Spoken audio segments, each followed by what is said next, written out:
BNP রাষ্ট্র পরিচালনার দায়িত্ব পেলে শহীদদের প্রতি শ্রদ্ধা জানিয়ে দেশের বিভিন্ন স্থাপনা, সড়ক কিংবা গুরুত্বপূর্ণ প্রতিষ্ঠানের নামকরণের ইচ্ছে আমাদের আছে।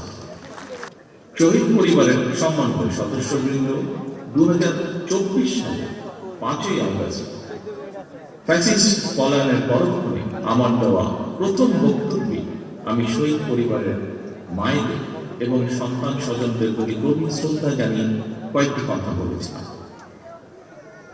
ফ্যাসিস্ট পতনের বছর পূর্তি এই অনুষ্ঠান শহীদ পরিবারের সদস্যদের সম্মান আমি আবারও খুব সংক্ষেপে আমার 5ই আগস্টের দেওয়া 1 বছর আগে সেই বক্তব্যটি দু একটি কথা উল্লেখ করতে চাই।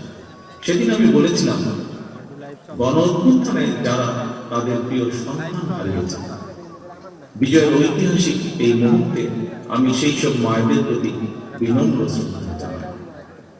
গত 15 বছরের ফ্যাসিবাদী শাসনকালে এভাবে অনেক সন্তান তাদের প্রিয়তম পিতা হারিয়েছেন, অনেক স্ত্রী হারিয়েছেন তাদের প্রিয়তম স্বামীকে।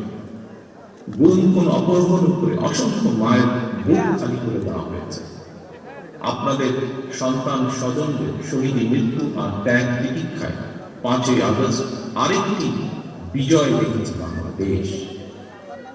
শহীদ পরিবারের সম্মানিত সদস্যগণ, 24-এর গণ অভ্যুত্থানে আপনার প্রিয়জন দেশের জন্য, দেশের মানুষের জন্য, গণতন্ত্রের জন্য নিজের জীবন উৎসর্গ করেছে। একজন শহীদ শুধু আপনার স্বজন, তিনি জাতির গৌরব, তিনি মুক্তিকামী মানুষের প্রেরণা। সুতরাং আপনাদের স্বজন হারানোর বেদনা, আপনাদের সহ্য শক্তি, সংগ্রাম এবং সাহসের প্রতি গণতান্ত্রিক আমি জনগণের পক্ষ থেকে আবারও জানাই গভীর শ্রদ্ধা ও কৃতজ্ঞতা। শহীদ পরিবারের সম্মানিত মায়েরা এবং প্রিয় ভাই ও বোনেরা, আজ আপনাদের সামনে আমি এবং আমরা সবাই আবারও একটি প্রত্যয় ব্যক্ত করতে চাই। 1971 সালে বাংলাদেশের স্বাধীনতা অর্জনের যুদ্ধে শহীদ মুক্তিযোদ্ধাদেরকে যেমন বাংলাদেশ বলেনি, 2024 সালে দেশ এবং জনগণের স্বাধীনতা রক্ষার যুদ্ধে বীর শহীদদেরকেও বাংলাদেশ কখনোই ভুলবে না।